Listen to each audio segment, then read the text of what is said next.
Hi, HRN listeners. We're celebrating our 15th anniversary, and we have a really fun campaign and an ask for you. This 15th anniversary tour is aiming to bring you closer to unique food and music experiences in some of the most exciting cities in America. All the while, we're raising funds to support our work empowering the next generation of food systems storytellers through our fellowship programs. Here's how it works. Donate to HRN and be entered into a raffle in the city of your choice to win a dinner for two at a noteworthy restaurant and tickets for two to a concert at a prominent local venue. We have incredible partners in New York, Los Angeles, Philadelphia, Nashville, Las Vegas, Charleston, Asheville, and Ardmore, Pennsylvania, who have donated a meal for two and two tickets to a concert of the winner's choice. And all donations help fund our fellowship programs, where we're helping to build essential workforce readiness skills and food system storytelling skills. Check out heritageradionetwork.org/15 to donate and enter to win today. That's heritageradionetwork.org/15. Thank you. This episode is brought to you by Wisconsin Cheese. We've been making cheese in Wisconsin since before we were even a state, which may be one reason why we win so many awards for it. It's what happens when a whole state dreams in cheese. Find your next favorite cheese at wisconsincheese.com.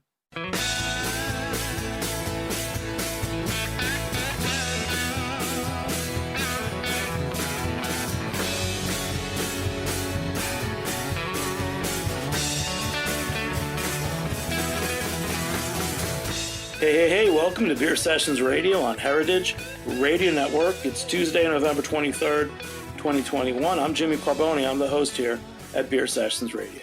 We're going to introduce our guests, and we're going to be talking about fermentation with Gabe. Hey. Just say your name and who you are for a minute. How much would you like to know about me? My name is Gabe. Gabe Toth. I manage a distillery in northern Colorado. I am a former brewer, wrote a book called The Fermentation Kitchen for the Brewers Association. And that's why we're here today. And Brandon? My name is Brandon Booza, and I go by the Instagram handle The Fermented Life, and it started with natural wines a long time ago, decades ago, and just evolved into a lot of other exotic fruits and ciders and getting into distilled spirits, breads. So all things kind of related to yeast and bacteria and all the fun stuff. So big picture, this is a new book from the Brewers Association, The Fermentation Kitchen, and it got sent to me a few weeks ago.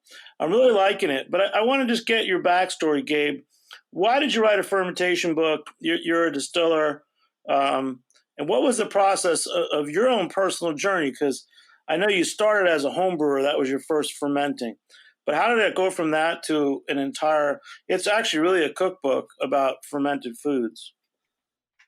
Yeah. Well, some 15, 16 years ago, I graduated college. I was in southern Colorado. Had learned to appreciate good beer, craft beer, and living in Colorado as I was, and I got my first job out of college in the mountains of northern New Mexico, and at the time there was a single brewery, and in the couple 100 miles from Santa Fe up well into Colorado, probably Salida. And so I was living in the mountains, not much to do in the off season when the ski lift wasn't running.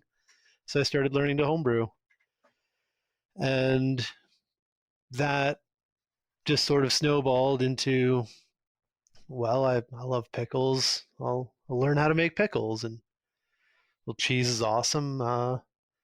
Why not learn how to make cheese? And all of these things just sort of piled up, charcuterie and then bread, and it all just sort of snowballed into a collection of hobbies. Well, I'll tell you, the book's really great. I mean, it starts with with bread, and it goes up to the end to different types of fermented sausages. Let's talk about what fermentation is, because, let's start with Brandon. Brandon, I think we had talked about this once not too long ago, and you made sure of saying that bread was part of this life of fermentation. Yep. I think, for me, it's probably a little bit like Gabe, but just, you kind of pick up one thing and then you pick up something else, all these little hobbies. And it's sort of always the my desire to do everything. It's like, hey, it doesn't matter where you live, right? So I live in San Francisco, and hey, I'm going to make pizza and I want to make everything. I'm going to grow my own grain. I'm going to mill the grain. Like, people like, you can't do those things, right? Well, the more you tell me I can't do something, no matter how ridiculous it is, I'm going to figure it out. And I have done that. I like to say with the gentleman who I did this with, we were probably the first people to grow grain and make bread from it in 100 years in San Francisco, but we did that and, made our own cheese, and I harvested a pig and did all it just, can you do it? It's just the challenge of it and learning that process, that adventure, the curiosity. And obviously along the way, you meet a lot of other really interesting people who have these, kind of passions and curiosities, and it just feeds on itself. But I think for me, there was a lot of, people were like, oh, what are you going to focus on, in your hobbies? Cause you're making bread at a high level and you're making cider and wine. It's like, you got to pick one. And I always just kind of thought that doesn't make any sense. I don't need to pick one. I'm going to do all of them. And I mean, clearly to be an expert, right, it is difficult to spread yourself across those things, but I've stayed in them, and I think making product at a pretty high level. I just won a best in class gold at Glencap for a cider. And so I know I'm on the right path, and the product that I'm making, and you start to realize that there's way more in common, right? And I think even when I started into the distilling front and had to focus on heritage grains a number of years ago, there were definitely a bunch of people that are kind of like, it doesn't matter. And kind of like sort of thinking, kind of looking down on that. And now all of a sudden that's all the rage. I mean, everybody's pushing into that. And so they're just, I think all these things are way more connected than they're disconnected. And I enjoy that. Right. And I think for me, you started to get into these things. It's like, okay, I'm with cider people who are not doing distilling, and I learn things that kind of are cross-pollinate, right? And that helps me in one area. Like, so maybe I'll learn something from distilling that helps me with cider or bread. And so it's that discovery, right? It's that continuing for me to learn, to be better educated, but also meeting other people that are curious and are teaching me and helping me in my journey. It's just this, time of just discovery and just getting to be more rounded. I mean, I love every part of it, right? From the people, from the conversation we're having today to, the adventure of learning how these things work, or rediscovering things that we knew 100 years ago and have kind of lost our way on or forgotten. Oh yeah. No, and that's what Gabe touches on that in the book. Gabe, let's go back to the beginning, to the forward. So Kirsten Shockey, I know her. I interviewed her once about her vinegar book. How did you meet her, and how did you get her to write the forward for your book? That's a great question for my publisher.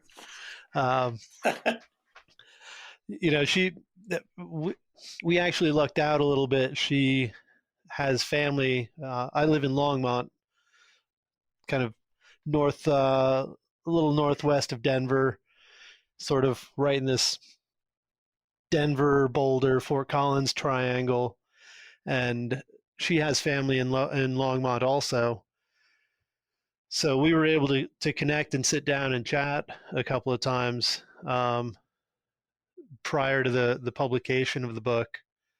I couldn't really tell you how we got in touch with her originally, but she happened to be visiting Longmont when we were casting about for a Well, she's a big deal in fermentation, for sure, and that's a testament to your book that you've got Kirsten Shockey forward. I was really excited to get her on board. I don't know if you've read all the way through to the bibliography, but I've got a couple of her books in there, And I was so disappointed. I really wish her vinegar book had come out just a little bit earlier, because I didn't have a lot of good content to tap into there that was already out. Yeah. Well, Um, homebrewed vinegar sort of thing. Hey, let's go to the yeah. bread. So the book starts with bread. Um, what are some of the key things that you're recommending that people do when they're starting to make bread? Uh, for me, one of the biggest things is to use more water than is traditional, and to, you know, just abuse your dough less.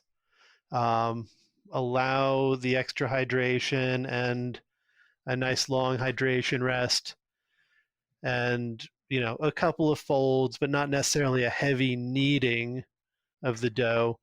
Just allowing the some folds to create a little structure, and the action of your fermentation to really create your gluten structure uh, when you're learning to make bread.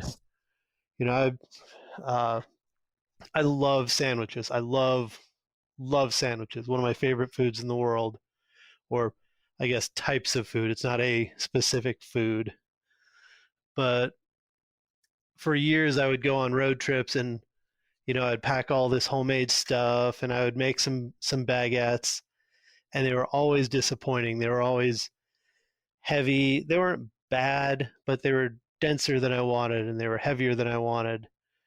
And I started just a couple years ago, started playing with, use more water, do less kneading, and do just a few folds as I'm as I'm fermenting my dough. And it was like a thunderbolt. The first time I pulled out a batch from the oven, you know, I I could feel it. I could feel the difference in the dough when it went into the oven, but when I pulled my baguette pan out of the oven and I picked up one of the loaves, and it was like a balloon. It was just lighter than air. I was like, "Oh my God, that's it." I'll It just was say one thing. One reason we're recording the show this week, it's Thanksgiving week, is I thought I'd rather talk about this for Thanksgiving than turkey and gravy.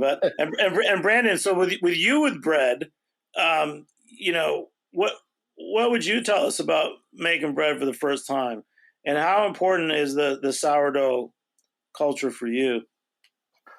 Uh, this, this is a 10-hour show, right? Uh, Kind it's of. it's complicated. I mean, that's the easiest way to answer it. I think it really depends on who the person is, right? I kind of feel them out and determine how, how focused they are.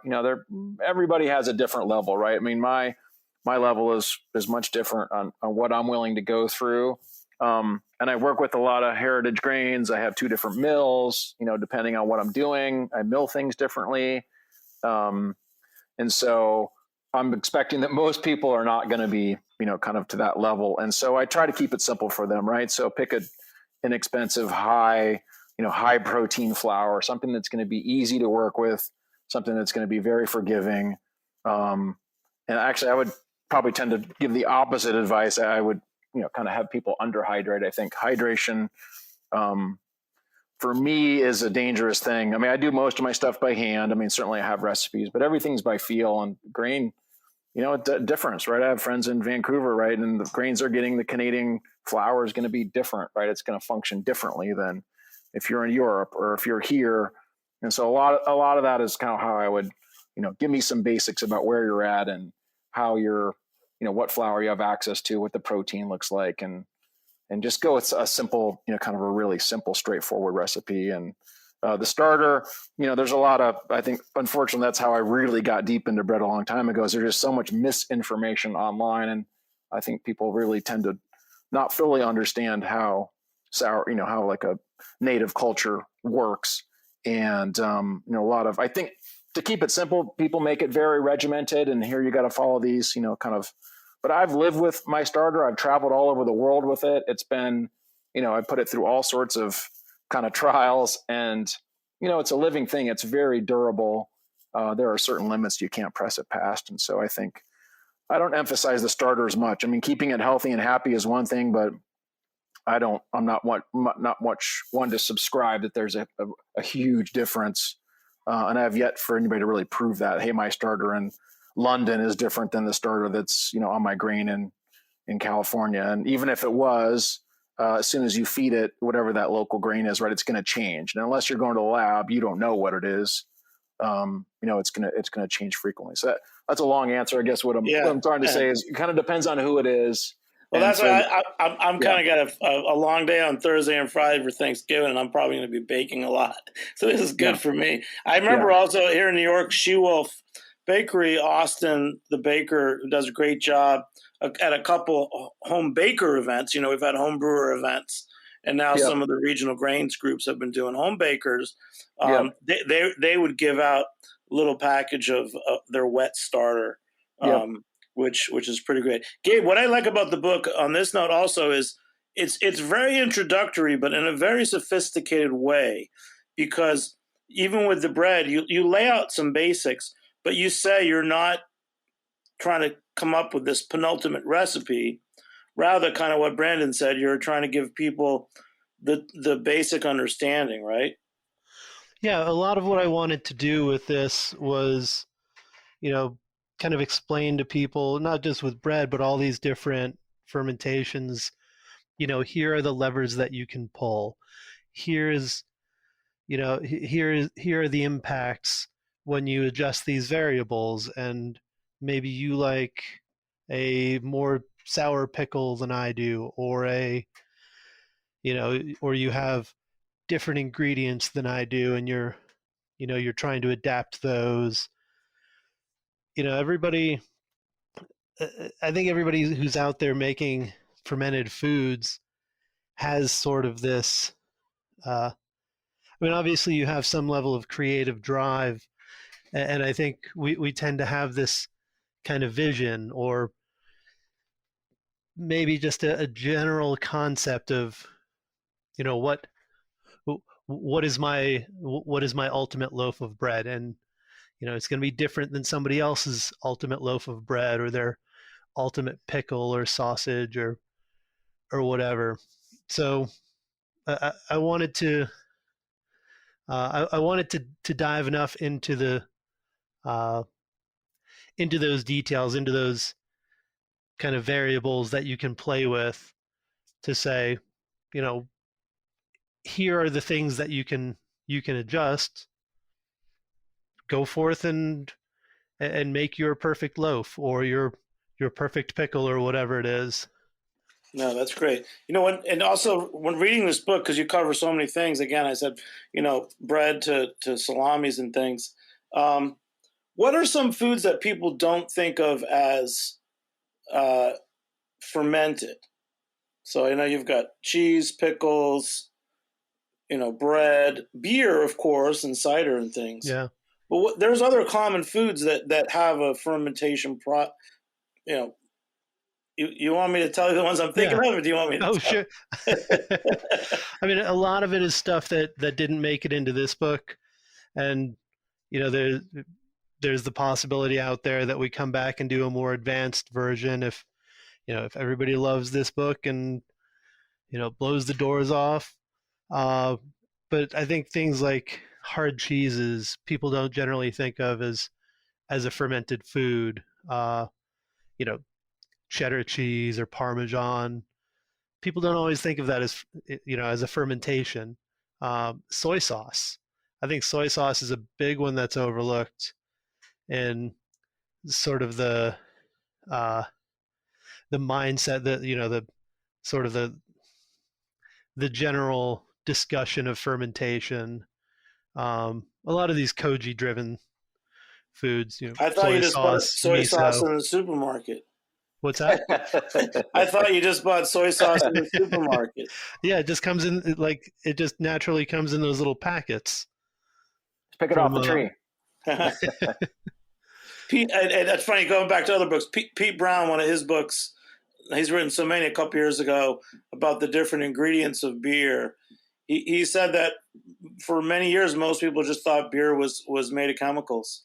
Didn't even know the ingredients. And I think Yeah. when you mention soy sauce, my first thought is, doesn't that just come in the supermarket? I mean, some of them are just mixtures of, these processed ingredients, but really good soy sauces are fermented, just like miso. They're just sort of a thinner version. Um, I think vinegar is another one that people sort of overlook in the discussion of fermentation.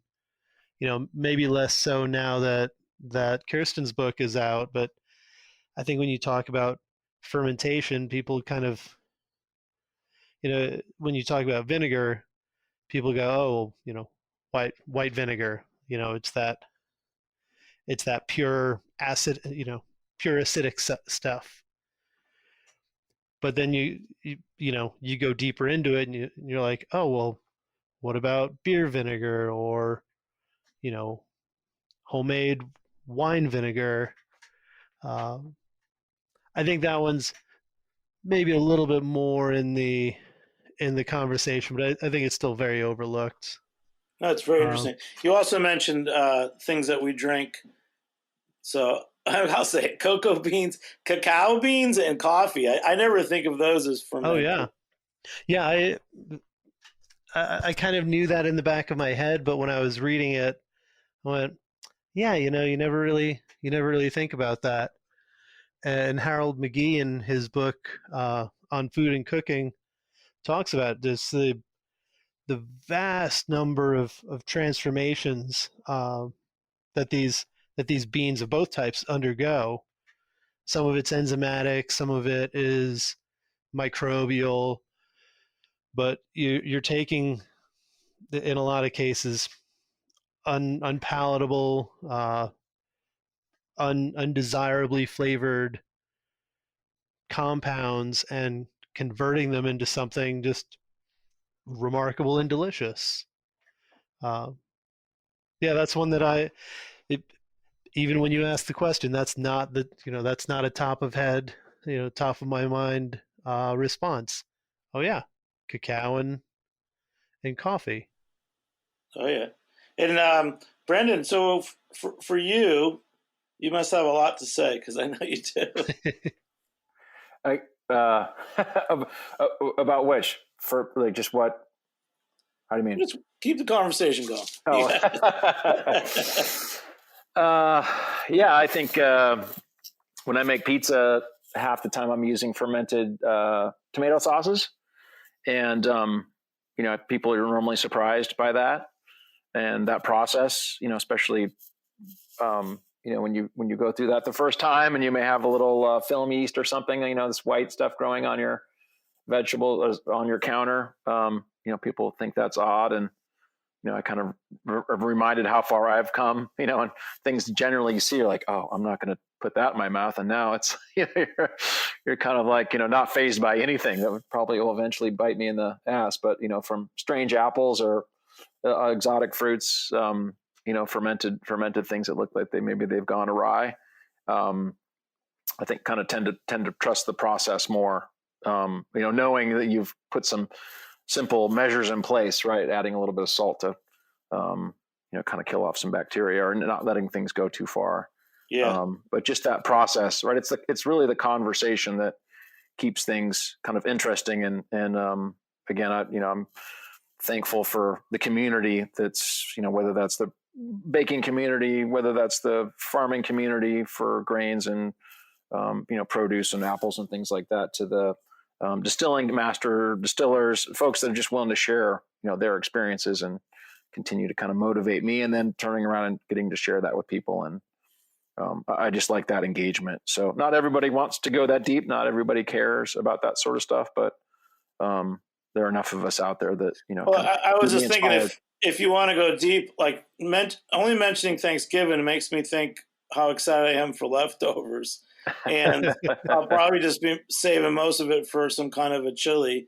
But when I think about my sandwich, okay, I'll have turkey, but I think, Gabe, I bet you could make everything to go with that sandwich. So what would you make what would you be serving with your turkey sandwich? Tell me the bread, condiments, whatever else you're going to make. Let's get that out there now so people can Are salivate this we weekend. are we talking specifically Thanksgiving Yeah. leftovers sandwich? Well, let's assume the only leftover you have is turkey, and everything else you already made or you're planning to make, like your bread or something. So one of my go-to sandwiches. I'm a huge sucker for an Italian sandwich of any kind, but one of my go-to sandwiches, because you can't always shovel mounds of salted pork in your face all day, uh, is smoked turkey, which is what I make for Thanksgiving. Um, So some you're sliced, already one step ahead. Look at that. so, some like sliced smoked turkey breast, fennel salami, and brie, and then something a little acidic. Might be mustard or spicy mustard, or um, maybe some homemade pickles, uh, pickles and mustard and hot sauce, uh, giardiniera, Italian, Chicago style giardiniera. One of my favorite pickled things. Um, that's That sounds pretty damn good. And what kind if of I bread? ever if oh a baguette for sure. If we ever opened a sandwich shop, that would be that would be the Gabe special. It would be I, smoked turkey, fennel salami, and brie. I think you're going to see that on every brewery's menu soon. I hope so. I'll If they go read get your some. book. Well, then, okay, so giardiniera, let's talk about that one. Yeah. So we think about pickled vegetables. And what is giardiniera? I mean, I know it's got different vegetables. You might have, to me, it's the kitchen sink, but Yeah. why is that? So What makes it fermented? Like, what do the flavors do as opposed to just making like a quick refrigerated marinated vegetable? so with giardiniera, um, you've got your baseline giardiniera, the Italian style, which is kind of the kitchen sink as you're talking about. Mine is normally cauliflower, red peppers, Carrots. onion, carrot, yeah. When I say red pepper, red bell pepper, whatever other kind of peppers might be growing in the garden. Not traditionally herbs, but I might throw some in if my time is going crazy or something. Um, yeah, just chopped up into bite-sized pieces, or bigger or smaller as you like. And those mixed vegetable ferments really, as they sit together over time, give you just a spectacular sort of flavor profile that you don't get from a single vegetable, a cucumber with dill, or you know green beans and garlic, and well, maybe dill. But then taking that a step further, that giardiniera, you've got your Chicago style giardiniera, which is mostly peppers, and it's pickled, but after it's finished pickling, in my case fermenting, um, you drain it and let as much of the brine come off as possible, and then you pack it in oil. And I don't know if you've ever had this stuff, but it's you know it it it's it's fatty, it's salty, it's vinegary, because the vegetables are still, you know they're still acidified. They're just packed in oil. It might be spicy. It's hitting so many different notes. So Uh, that's what you're talking about, the traditions of food. That's something that makes sense because it's fermented and then it's packed in oil. So that kind of predates refrigeration, right? yeah, and that oil, that oil adds a richness to your fermented pickle, your fermented vegetables. And it doesn't have to be lots of peppers. I've done it with, you know, when I had a lot of cabbage in the garden. Um, I made a very cabbage and peppery giardiniera. But that oil adds just this extra layer of fat, of richness. But it's definitely something that, as you said, predates refrigeration. It's a, you know, it's No, a sterile medium. it sounds great. And hold on, let's just mention our beers before we take a short break. I'm drinking Alaskan Brewing Company, their smoked porter, which you give the thumbs up to, right, Gabe? That beer was the inspiration for my very first commercially made beer. Yeah, limited It was 2021 edition. A lot of writers got these bottles, and I think that it's worth it. And then what are you drinking? You're drinking an Odell's? Yeah, I'm drinking a Mountain Standard IPA from Odell. And you're right up there. You're like Fort Collins, right? In Colorado. Yeah, my the distillery that I manage is about a half hour from Fort Collins. So we like to support Odell. We like to support, New Belgium is right there, down in Longmont. We've got some big breweries there too. We've got Left Hand and Oscar Blues. We've got a lot of good beer around. No, it's good beer country there. But it's a good place listen, to be. we're going to take a short break. We'll be right back on Beer Sessions Radio. All right.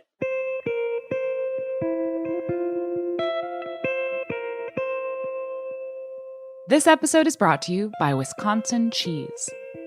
There's a reason when you think of Wisconsin, you think cheese.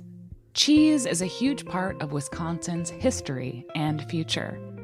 In Wisconsin, the state of cheese, the tradition of cheese-making excellence began 180 years ago, before Wisconsin was recognized as a state. Immigrants traveled to settle in this lush green hills of Wisconsin, bringing their cheese-making traditions with them. These storied skills, combined with the freshest milk available, created a cheese-making culture that is uniquely Wisconsin. Wisconsin's 1,200 cheesemakers, many of whom are third and fourth generation, continue to pass on old-world traditions while adopting modern innovations in cheese-making craftsmanship. Find your next favorite cheese at wisconsincheese.com. Hey, welcome back to Beer Sessions Radio on Heritage Radio Network. Check us out and become a member at heritageradionetwork.org. If you're listening before or on November 30th, don't forget it's Giving Tuesday, and you can give to us at heritageradionetwork.org. So we're talking about the Fermentation Kitchen by Gabe Toth, and we've got Brandon Buzza of The Fermented Life. So this is kind of cool. We've been talking about bread and fermentations, and we just mentioned a few beers. So, Gabe, you mentioned cooking, since I have the smoked porter, you mentioned cooking with beer in fermenting. So how can you add like a beer like a porter to a loaf of bread? Porter is perfect for adding to bread.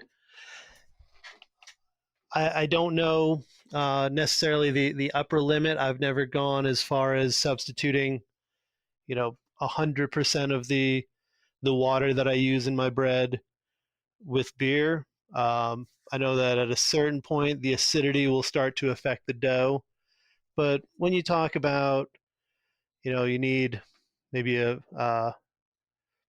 lot of the recipes in the book, I think, call for about 750 milliliters of water. So what's a beer? I'm looking at my can here. Well, crap. That's in ounces. That's 12 ounces. But I think that's roughly half or maybe a little less of the water that you need in the bread. And a straight one for one swap there has been fine with me. Generally though, porter is awesome for doing that. Stouts are great. Lighter beers tend to get a little lost. I was really optimistic about making a bread that a nice big round loaf that was kind of saison had a nice saison aroma to it. It did not. Um, Tried using some sour beers. They added a a little hint of tartness maybe, but it wasn't. Uh, it was disappointing. Um, What about the porter? Does it add sweetness? What does it add? oh, it'll add some sweetness. It'll add some richness, some smoke if you're going to use one of those fine Alaskan porters. Um, yeah, it'll give you just sort of a fuller, rounder flavor profile with the added sugars from the beer. You've also got those beer flavors. You've got chocolate and roast and smoke and all that stuff, accentuating your profile. So you could use a chocolate porter beer and make a pretty interesting loaf, right? Yeah, you bet. Oh wow! Hey, back to Brandon. So Brandon, it turns out you're a judge for the Good Food Awards. Yeah, technically, I co-chair, so I judge for other cider competitions, but I actually run the competition. So I'm not judging anything, but we kind of walk through how we're scoring, and we'll weigh in if there are questions or issues. Maybe it's not to category, or due to detect a fault. So anyway, yeah, so it's a little bit different role, but I'm deeply involved with good food, and in fact, just met with the new Max Kerwin, who's taking kind of the reins this coming year, and I'm excited about another year with good food, which entitles me to not only being involved on the cider front, but getting tied into a lot of other categories and getting to learn from a lot of other experts in olive oil and coffee, fish, cheese, because they'll bring me and allow me to kind of sit in and judge some of these categories from time to time. And it's just a fantastic organization. In the expert category. How about this? Do you have a question for Gabe? Because it's like he's all knowing in terms of all the different types of fermentations. Is there one type of food you'd be curious about knowing, like a basic recipe or something? Well, I will say that I have tackled. It's obviously something that's quite simple, but cabbage, and I know that there are very small, or at least in tasting other folks' sauerkraut, tasting folks with just the slightest of differences in how they go about that process, and I don't know. I don't have. Let me put it this way: I don't have a recipe that I've really kind of fallen in love with. I mean, I put sauerkraut on everything, like from breakfast to lunch to dinner, and I guess I just don't make it routinely enough to have something I'm really a fan of. But I am curious if he's got something that he's just in love with, a specific process or recipe that. Wait, actually, my Thanksgiving sandwich, it might just be my leftover turkey with. I'm gonna buy some sauerkraut. And see a different cheese. So, Gabe? I don't have a single go-to method for sauerkraut. It kind of depends. Or for cabbage in general, for sauerkraut, I might shred it, salt it, pack it in a crock. I've had it dry out on me like that. I have done a brine in a more closed system in a jar with a weight, which has worked fine. Sauerkraut to me is, I like sauerkraut. I have nothing against sauerkraut. I keep kimchi in my fridge though. When we run out of kimchi, I make more. When we run out of sauerkraut, I'll make more eventually. So I don't necessarily have just a hard and fast, here's how I make sauerkraut. But I've found that, just salting and pressing in a closed jar or brining both work fine. I like to add a little something, It might be mustard seed or dill seed or caraway. Um, I've heard of shredding a daikon radish in with the cabbage to give it a little sweetness. It sweetens up your sauerkraut a little, even after the fermentation. Um, Actually, we did that a couple years ago at the New Mexico Fermentation Festival, and it was delightful.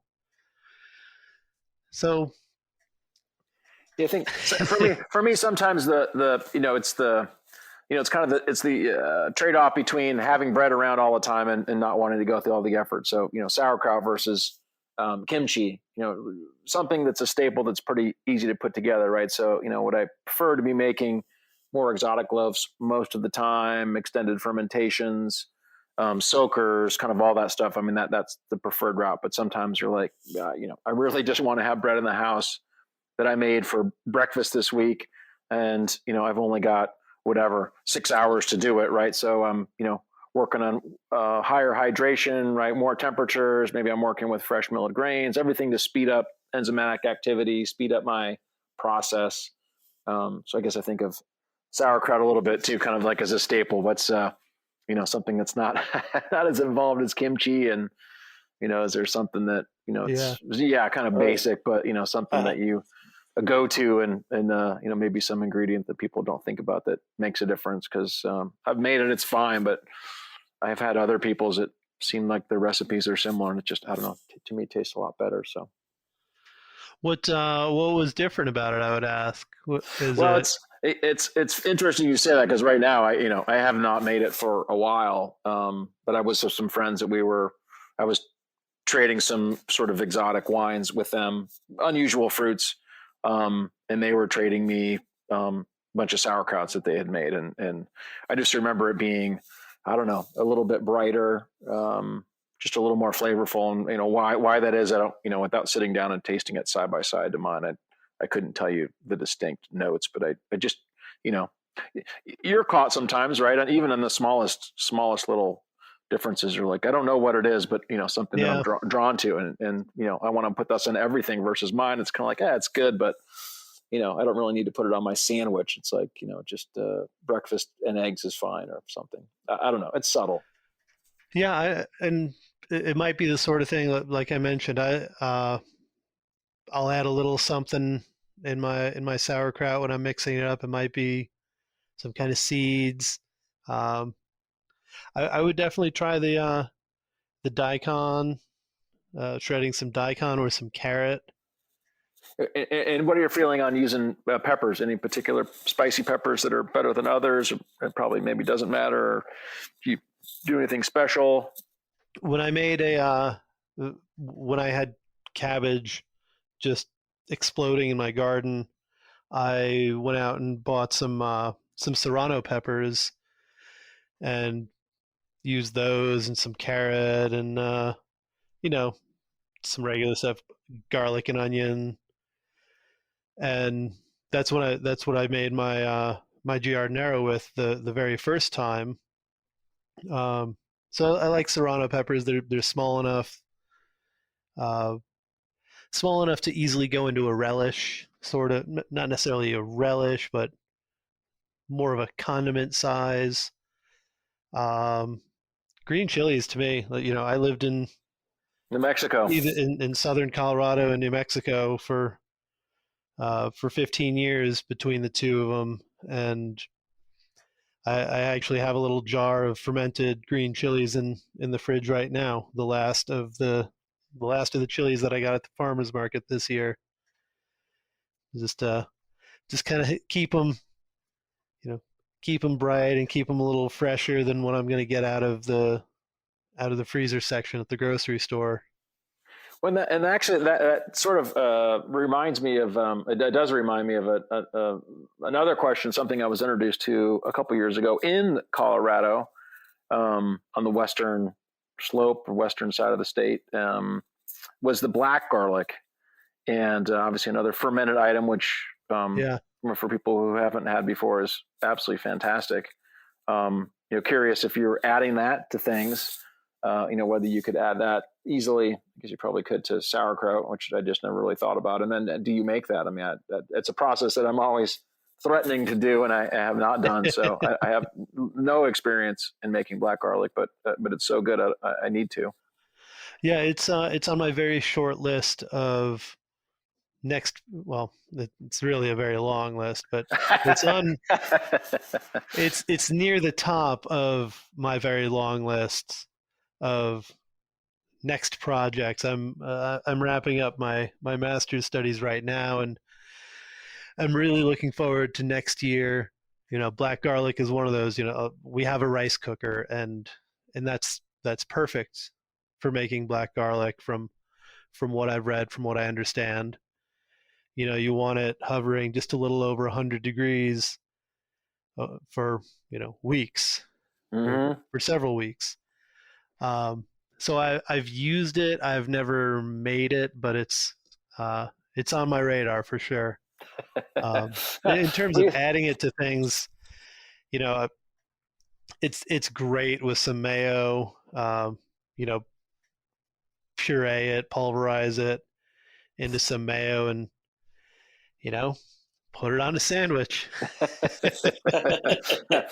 I love it. This isn't the fermentation. This is the sandwich show. It's the sandwich episode. Now let's go. Okay, back to the book. We got you got some great quotes. Sander Katz. And what I love about the show is that everyone who's listening can look up all the stuff as they're listening. So Sander Katz, the quote you give is, "Between fresh and rotten, what are the boundaries, when you're learning to ferment new things, and tell us about the role of microbes and how these microbes are different than from yeast that you're brewing in a commercial brewery." Sure. Well, the boundary is really where, the boundary is sort of where you're comfortable, combined with what may or may not make you sick. And even that health factor, it can be very cultural. There are fermented foods out there that you may have grown up, that if you live somewhere, you may have grown up with them, and you may be acclimated to them, or you may have even co-evolved with these fermented foods, and your body is in particular, your microbiome sort of evolved in the presence of these foods, and you're perfectly happy and healthy. So like maybe my people grew up eating yogurt but don't drink cow's milk when they're adults, something like that. Sure. As far as flavor, there's also, that's a huge factor. I mentioned in the book, you might have a huge aversion to kimchi. My father not grew up, but worked, when we lived in New Jersey, worked in a setting where he associated kimchi with having to clean out these apartments, and the aroma of it had just soaked in. And the first time I brought it home, he just went, "Not again, never again. You're not doing this. You're never bringing kimchi back into our house." But then if you go to Korea, they might look at a really nice blue cheese that you're super excited about and go, that's gross. We're not touching that. Fermented Icelandic fermented shark, packed with ammonia. Not really anybody's first idea of, hey, I'm gonna dive into fermented foods, and I'm gonna start by making fermented shark. That's what they serve it with, a shot of alcohol. Yeah. just try and keep it down. Well, how about this? The pitfalls and the fears of fermentation. Like there's the B word, botulism. But I know, for example, that garlic can be very difficult to handle when you're trying to keep it. Like I used to make when I was a kid, I just put flavored, I would put like strigs of rosemary in a nice olive oil. But then I would also put in garlic, and I was told that you can't just put garlic in oil and leave it there. Yeah. But why is that? Well, the microbe, Clostridium botulinum, it prefers, or it doesn't prefer, it requires an anaerobic, a zero oxygen, low acidity, sort of middle pH 7-ish environment. And when you talk about what's an ideal environment for growing botulinum, olive oil is olive oil is a big one. You know, if you look at the I think it's the FDA reports annually in terms of food poisoning. You know, there was a huge rash of garlic infused olive oil botulism cases back in the 90s. That's what I was trying to make it too. It's it's associated with sausage also, because if you don't have, and salt, salt alone won't prevent the growth of botulinum.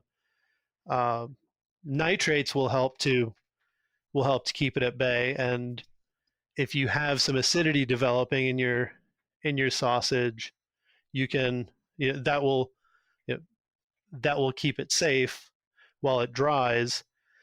But if you don't have enough nitrate or enough acidity, then a homemade sausage, a homemade dried sausage is, it can be a time bomb. I've thrown away sausages that I tasted and I was like, this doesn't have enough salt in it.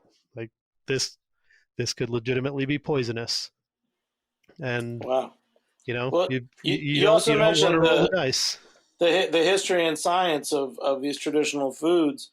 So how did, before we had microscopes and, Louis Pasteur, pasteurization, and other science, how did people for thousands of years know how to make sausage and oil-cured fishes and all these other things?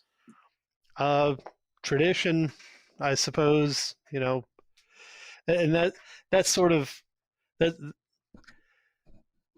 looking at, why do we do it this way?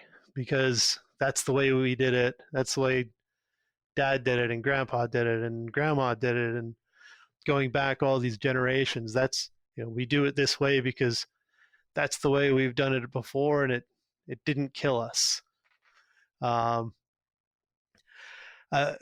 always think about how did these things evolve? How many different types of iterations did you go through before you realized, okay, so this is safe, but this is not safe? How many people took a wrong turn down that path of, well, is this going to be poisonous or is it not going to be poisonous? Not that they understood what was happening microbially, but taking a gamble. So maybe that's why the emperors had tasters. I wouldn't be surprised if that's a factor. Wow. Hey, let's just cut. So back to you, Gabe. So you started as a home brewer. You were working in a brewery. How did you become a distiller? Because you're a top distiller. And what's a moment when you kind of went from brewing to distilling? Well, I was the head brewer at Santa Fe Brewing Company for 5 some years, and we were closely tied in with the local distillery, Santa Fe Spirits. No official relationship. No, two separate businesses, similar name, separate businesses.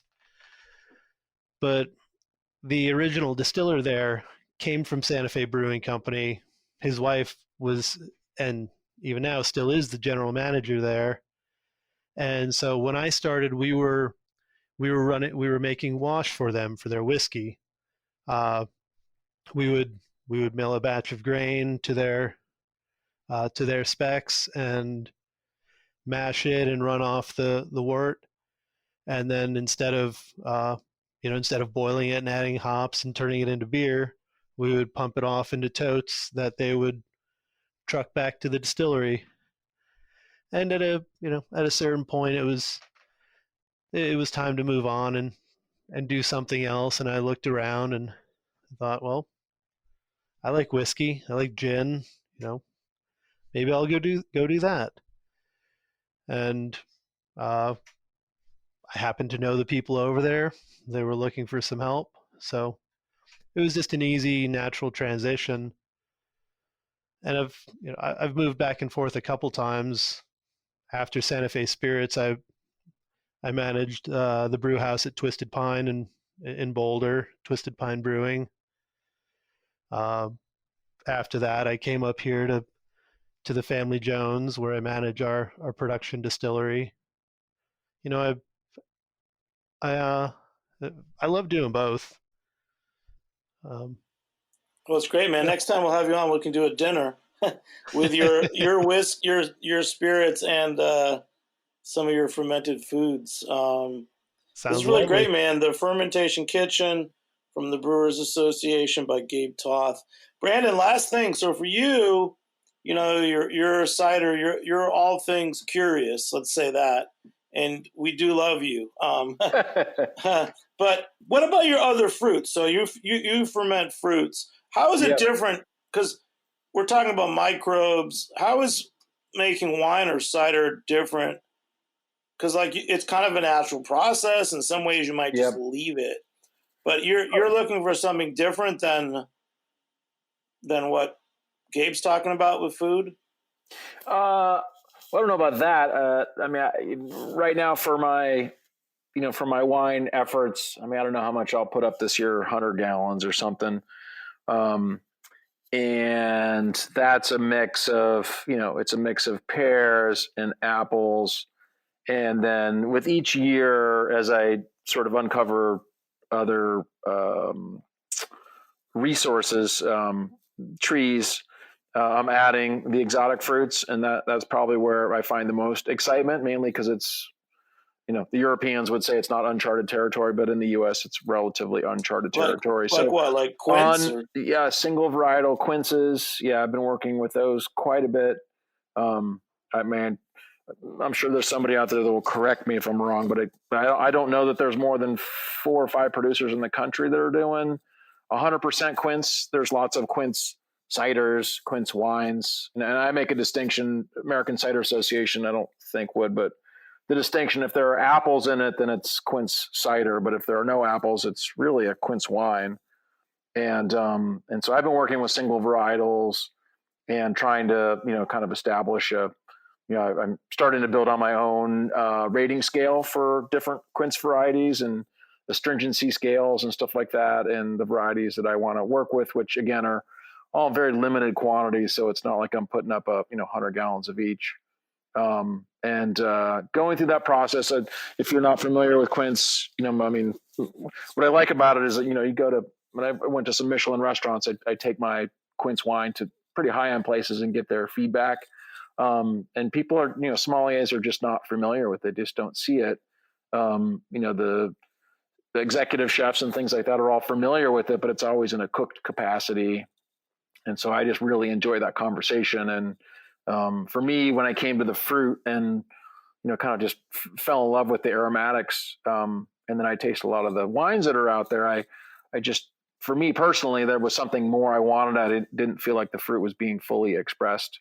And so I've been on my own path and kind of creating a little bit of a different way of trying to get that essence of the quince into the bottle. And that's extended to some other rare fruits. Again, they're small quantities, but there's not a lot of research. There's a couple people around the world that are, working with medlars, for example. I did 100% medlar wine last year, and yet I have not found. You can get them in the Northeast for sure, but finding them is difficult. So I enjoy it because it's off the beaten track.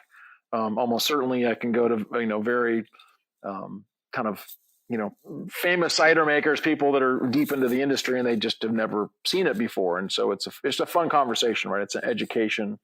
No, I'm And telling you, so, man, you're great. Hey, we're gonna cut this off, but thank you so much. And I did want to talk about food for Thanksgiving week, and I'm glad we talked about the Fermentation Kitchen by Gabe Toth. So big thanks to everyone. Thanks to our engineer Armin Spengen. Thanks to Gabe and Brandon for joining me here on Heritage Radio Network.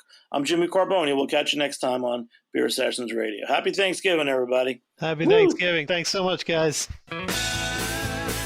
Beer Sessions Radio is powered by Simplecast.